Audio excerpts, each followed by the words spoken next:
Today I am going to teach you lesson number 4 Hindi summary. आज हम Hindi summary पढ़ेंगे इस लेसन की, जिससे आपको चैप्टर आसानी से समझ में आ जाएगा।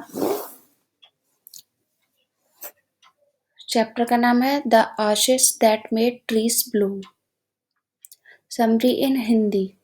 एक बार कहीं एक वृद्ध दंपति रहता था। उनके पास एक पालतू कुत्ता था। उनकी कोई संतान न थी। वे कुत्ते से ऐसे प्यार करते थे मानो वह कोई आदमी का बच्चा हो। कुत्ते का नाम मुको था। दयालु दंपति कुत्ते को अपने निजी कांटों से खाना खिलाते थे। बदले में वह कुत्ता भी उनसे बहुत प्यार करता था। बूढ़ा व्यक्ति एक किसान था।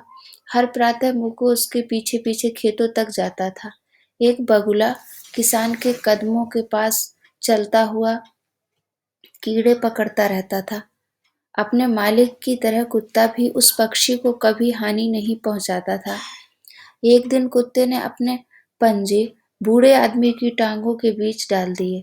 अपने सिर से वह पीछे किसी स्थान की ओर संकेत करने लगा। अपने पालतू जानवर का दिल रखने के लिए बूढ़ा उसके पीछे चल पड़ा। वहां से थोड़ी ही दूर पर कुत्ता रुक गया। वह उस जगह को खरोंचने लगा। अपने पालतू की सहायता के लिए बूढ़े ने अपनी कुदाली को जमीन पर मारा। अब उसके सामने सोने का एक ढेर था। इस प्रकार वृद्ध युगल धनवान हो गया।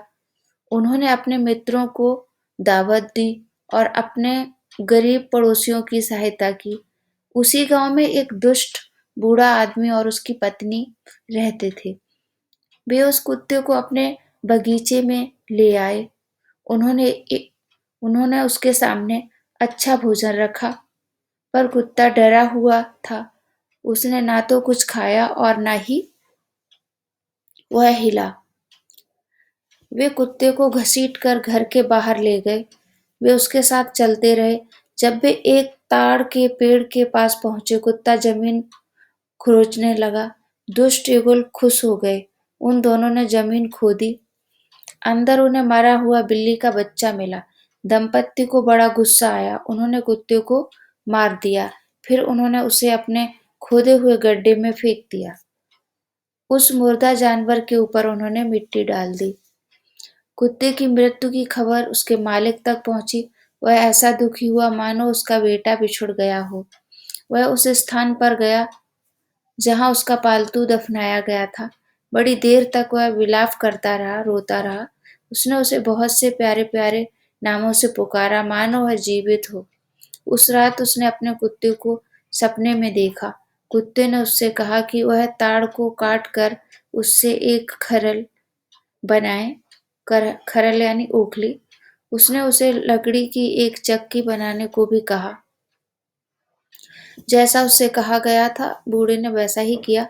बड़ी मेहनत से उसने लकड़ी का एक छोटा सा कटोरा बनाया। फिर उसने लंबे हैंडल वाला लकड़ी का एक मूसल बनाया। जब नया साल नजदीक आया, तब उसने कुछ चावल की पेस्ट्री बनाने का निश्चय किया। उन्होंने लकड़ी की ओखली में उबला हुआ चावल डाला। इसका गूंदा हुआ आटा बनाने के लिए बूढ़े ने उसे मूसल से कूटा। जब पेस्ट्री पकने के लिए तैयार थी, तब यह सोने के सिक्कों के एक ढेर में बदल गई। बूढ़ी औरत ने अपनी हाथ चक्की उठाई और उसमें बीन सास डालकर इसे पीसना प्रारंभ किया। सोने की वर्षा सी होने लगी। इसी समय ईर्ष्यालु पड़ोसी ने खिड़की से झांका। उसने चक्की उधार मांगने का निश्चय किया। बूढ़े दंपत्ति ने तुरंत ही अपनी चक्की पड़ोसी को दे दी। उस आदमी ने चावल कूटना प्रारंभ किया और उस औरत ने चक्की पीसना प्रारंभ कर दिया। पर इस बार पेस्ट्री और सॉस कीड़ों में बदल गई।